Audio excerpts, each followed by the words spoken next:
In 1989, Loudness released their eighth studio album called Soldier of Fortune. This is the rock and roll weatherman. My name is Sean Morrison, and yes, this was the first album from Loudness to feature American heavy metal lead vocalist Mr. Mike Viscera. Yes, the band Loudness, for those that aren't maybe familiar with them because they might have never heard of them.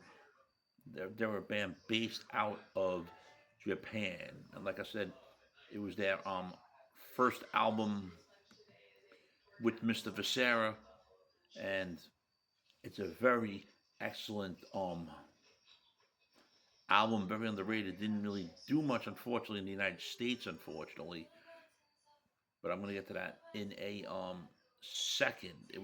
It got good critical reception. It didn't chart in the U.S.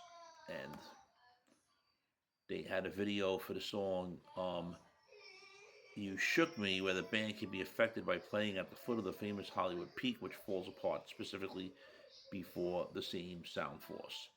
And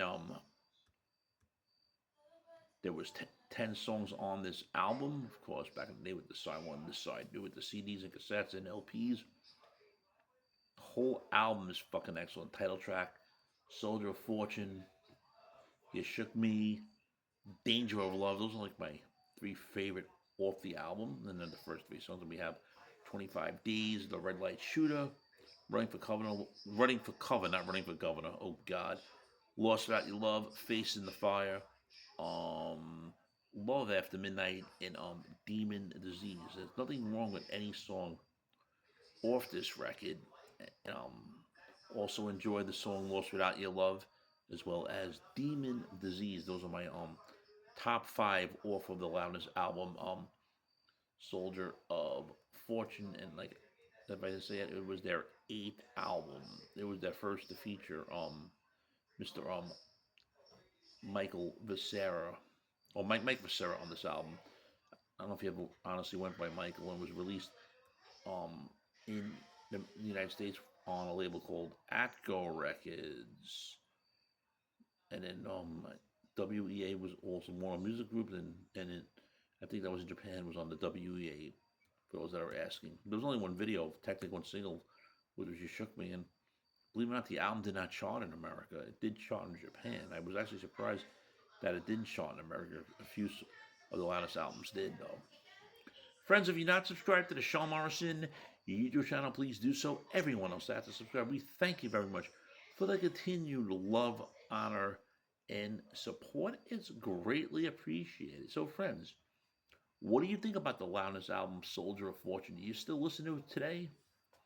Every so often, Mr. Morrison will listen, these bands he grew up with and everything. He does listen to them every so often. They're most known for that song "Rock and Roll Crazy Nights" Loudness. But getting back to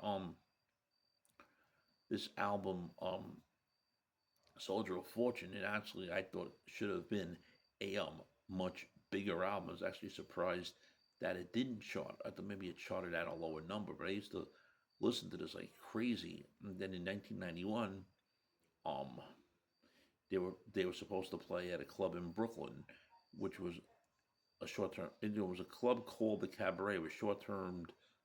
Like it lasted a few months after Lemoore closed, where they had national acts. I think say it lasted 4 or 5 months because Lemoore ended up reopening, but Loudness was scheduled to play. But that was when I get there and I find out that Mike Viscera quit that night.